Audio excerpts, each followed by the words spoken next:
বাবা। হ্যাঁ বল মা। শোনো, বলছি আজকে কিন্তু তোমাকে ছুটি নিতে হবে। ছুটি? হ্যাঁ, মানে আজকে তো আমাদের কেনাকাটি করার আচ্ছা, আমি তো আগে থেকে কিন্তু বলেছিলাম আমাদের কেনাকাটি করতে হবে। তুলির জামা, তুলির বরের জামা, এগুলো সব কিনতে হবে। জানি তো, জানি। তাহলে তোমাকে আমি যখন আগে থেকে বলে রেখেছি, তুমি ছুটি নিয়েছো। ওরে বাবা, ছুটি নেওয়া সম্ভব নয় মা। ছুটি নিলে খুব বিপদে পড়ে যাবো। হ্যাঁ, মানে যারা স্কুল চালায়, পরিচালন কমিটি, তারা কি আমার ছেড়ে কথা বলবে? এমনিতেই গাদাগুচ্ছে ছুটি নেওয়া হয়ে গেছে, আবার যদি ছুটি নিই তাহলে তো বিপদে পড়ে যাবো মা। আমার পক্ষে ছুটি নেওয়া সম্ভব না। আর তাছাড়া দেখ মা, আমি কেনাকাটা করা আমি পছন্দ করি না, আমি যাইও না। তোরাই করে আয় না। তোমার বাবা যাবে বাজারে বৌমা, তাহলেই হয়েছে। তুমি আমার কথাই বলো না। সব মেয়ের তো বিয়ের পরে একটা ইচ্ছে থাকে যে তার স্বামী তাকে নিয়ে একটু বাজার দোকানে যাবে, একটু ঘুরবে, পুজোর সময় জামা কাপড় কিনবে, পয়লা বৈশাখে জামা কাপড় কিনবে। তা তোমার বাবা কোনোদিন করেছে? ওই সারাটা জীবন শুধু স্কুল মাস্টারি করেছে আর বইয়ের ভেতর মুখ গুজে বসে আছে আর টিউশনি করে। আরে বাবা, সংসার চালাতে গেলে সেটা তো দরকার আছে, কিনি কি না। এই যে আমার তো স্বাদ আহ্লাদ বলার জিনিস আছে, মানে ছিল অনেক আগে ছিল, এখন আর নেই। কারণ সেগুলো আমি বিসর্জন দিয়েছি সংসারের দিকে তাকিয়ে। হ্যাঁ, এই যে তুমি আমাকে যা যা করতে বলেছো আমি সব মন দিয়ে করেছি। হ্যাঁ করেছি। তুমি আমাকে যা খেতে দিয়েছো, দুর্দান্ত রান্না। কিন্তু সেটা বলো। হ্যাঁ, দুর্দান্ত রান্নাটা অসাধারণ। কিন্তু সোনামুখ করে আমি যা দিয়েছি সেটাই খেয়েছি তো। সারা জীবন তো ঘাড় গুজে কাজ করে গেছি। করেছি কি করিনি বলো? আচ্ছা, ঘাড় গুজে কাজ করেছো, খুব ভালো করেছো।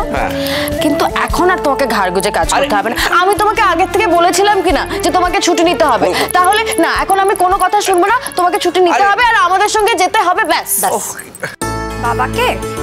বাবাকে নিয়ে গেলে কি হবে জানো? বাবা সেই দোকানের বাইরেই দাঁড়িয়ে থাকবে, দোকানের ভেতরে ঢুকবে না। পুজোর সময় তো ওই করতো, আমাকে জামা কাপড় কিনতে নিয়ে গিয়ে একটা দোকানে ঢুকিয়ে দুটো জামা দেখেই বলতো, এই তো হয়ে গেছে, নিয়ে নাও। তারপরেই হয়ে যেত। আর আমি তো অন্যান্য দোকানগুলো সব ঘুরে ঘুরে দেখতাম। বাবা কি বলতো যে না, আমি বরঞ্চ ঢুকবো না, আমি বরঞ্চ বাইরে দাঁড়াচ্ছি, তুই দেখে নি বলে দোকানের বাইরে বইয়ের স্টলগুলো থাকতো না, ওইখানে গিয়ে বই মুখে করে নিয়ে পড়ে থাকতো। ওই তো ওই করেছে সারা জীবন খালি বইয়ের মধ্যে মুখ গুজে বসে থেকেছে। তাতে যে সংসারের কি লাভ হয়েছে সেটা আমি বলতে পারবো না। বাবা বই পড়েছিল বলেই তো আমি ছোটবেলা থেকে বইয়ের পোকা। বই পড়তে ভালোবাসতাম। দুষ্টুমি কিন্তু কম করিনি, কিন্তু বই পড়েছি। হ্যাঁ, সে কথা ঠিক, তুই খুব পড়াশোনা করেছিস। আচ্ছা তুই বলতো, এই যে তুই এত পড়াশোনা করলি, তোর বাবা এত শিক্ষিত, তাতে তোর বোন কি কিছু শিখেছে? হয়তো ঠেলে ঠেলে কোনো রকমের রেজাল্ট করেছে। কেন? দাদা বাবাকে দেখে তো কিছু শিখতে পারতো নাকি? জানো বৌমা, তোমার শ্বশুরমশাইয়ের কিন্তু দারুণ রেজাল্ট ছিল, কিন্তু ওই প্রথম বিয়েটাই ওর সব মানে গন্ডগোল করে দিল আর কি। আসমান, তুই যেন আবার রাগ করিস না তোর মাকে নিয়ে কথা বলছি বলে।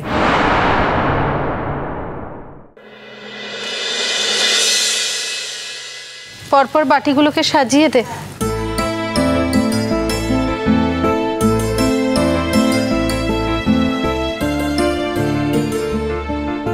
ভাজা টাজাগুলো পাতে দিয়েছিস তো?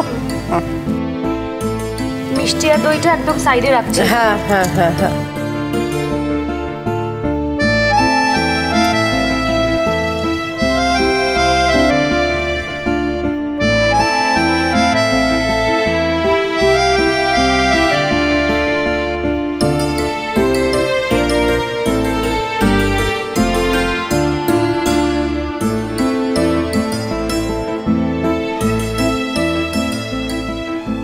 রে, গুনে দেখেছিস কতগুলো বাটি?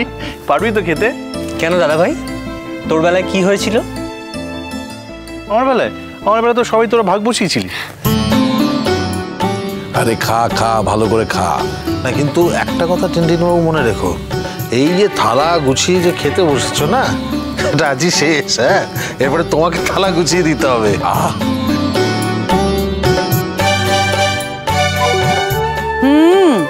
আমার একেবারে কত থালা সাজিয়ে দাও তুমি।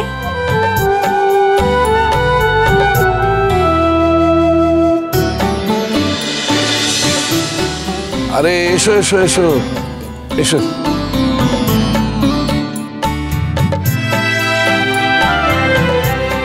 মাকে একটু বসাও। বসো। আঙ্কেল, মা কিন্তু এখন আগের থেকে অনেক ভালো আছে জানো। ভগবানের আশীর্বাদ আর তোমাদের সবার সাহায্যে মা এখন অনেক ভালো আছে। একা একা কত কাজ করতে পারে এখন। সত্যি বলছি, যদি আগে একটু ডাক্তারে দেখাতাম না, তাহলে মা আরো তাড়াতাড়ি ভালো হয়ে যেত। আচ্ছা ঠিক আছে, চুপ করতে এত কথা বলো কেন? না না, একদম ঠিক আছি। আগেও ভালো ছিলাম, এখনো ভালো আছি, কোনো অসুবিধা নেই।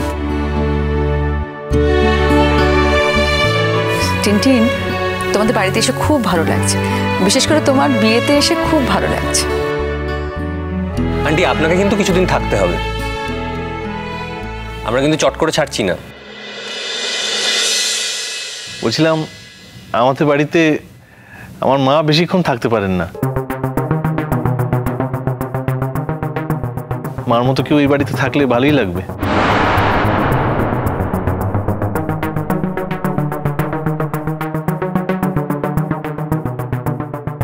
মা বাড়িতে না থাকলেও মা কিন্তু মাই হয়। নাই বা থাকলো সে বাড়িতে, কিন্তু তা বলে কি আর মা মা গন্ধটা চলে যায় বাবা? দেখো, আর যাই বলো আমি রাগ করবো না, কিন্তু রূপের মায়ের কথা বলো না। ওর কথা শুনলে আমার রাগ হয়ে যায়, মাথাটা সামলাতে পারি না, কি বলতে কি বলে ফেলবো।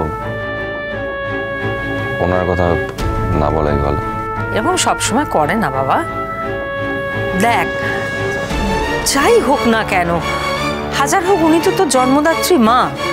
আর জানিস তো, আমাদের একটা প্রবাদ আছে যে কুপুত্র যদি বা হয়, কুমাতা কখনো নয়। আসলে এখন উনি যেটা করছেন সেগুলো সব মোহের বশে করছে, কিন্তু যদি সত্যি কোনোদিন বিপদে পড়েন, দেখবি তোর কাছে ঠিক ফিরে আসবে, তোর দরজায় এসে ঠিক দাঁড়াবে। বলছি তোতা, আমি আসছি, তোমরা কেনাকাটিটা সামলে। আচ্ছা, হঠাৎ তোমার কি হলো? কিছু নয় বৌমা, আসলে ও ওই রকমই, ওর মায়ের কথা তুললে না ও মাথা ঠিক রাখতে পারে না, ওই রকম রেগে যায়। আহা, যখন এত কিছুই জানো তখন বলছো কেন? দেখো, যে কথায় মানুষ অপমানিত হয়, অসম্মানিত হয়, সে কথা তো না বললেই হয়, তাই না? ও যখন ওর মায়ের সঙ্গে যোগাযোগ রাখতে চাইছে না, মায়ের নাম মুখে আনতে চাইছে না, তখন কেন এসব কথা বলছো বলো দেখিনি? হ্যাঁ ঠিকই, আমি জানি ও চায় না, কিন্তু তাই বলে তো আমি ওকে ভুল শিক্ষা দিতে পারি না, তাই না? এখন আমার অনেকটা বয়স হয়ে গেছে, এই নতুন করে শিক্ষাটা আমি আর নিতে চাই না। কাজেই আমি যদি তোমাকে মা বলে ডাকি আর তোমার অসুবিধা হয়, আমার কোনো অসুবিধা নেই, আমি তোমার মা বলে ডাকবো না। আঙ্কেল, তোতাকে কিন্তু একবার ডাকতে পারতে, এখানে কি শুধু সবাই আছে, শুধু তোতাই নেই। এই বিষয়টা থাক না, এটা আমারও বক্তব্য। মানে ওর সাথে আসমানের সমস্যা, ঠিক আছে, তো আসমান আসতো না, মানে অ্যাটলিস্ট তোতা তো আসতে পারতো। আচ্ছা বন্ধু, তোতার কি আসার মতো মুখ আছে? থাক থাক, ওসব কথা বলে লাভ নেই।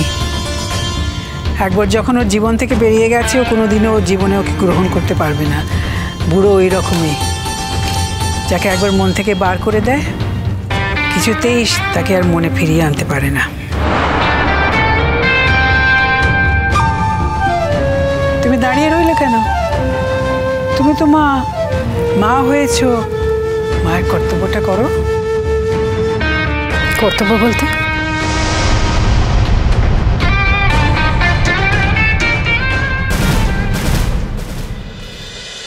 জল থই থই জল থই থই ভালোবাসা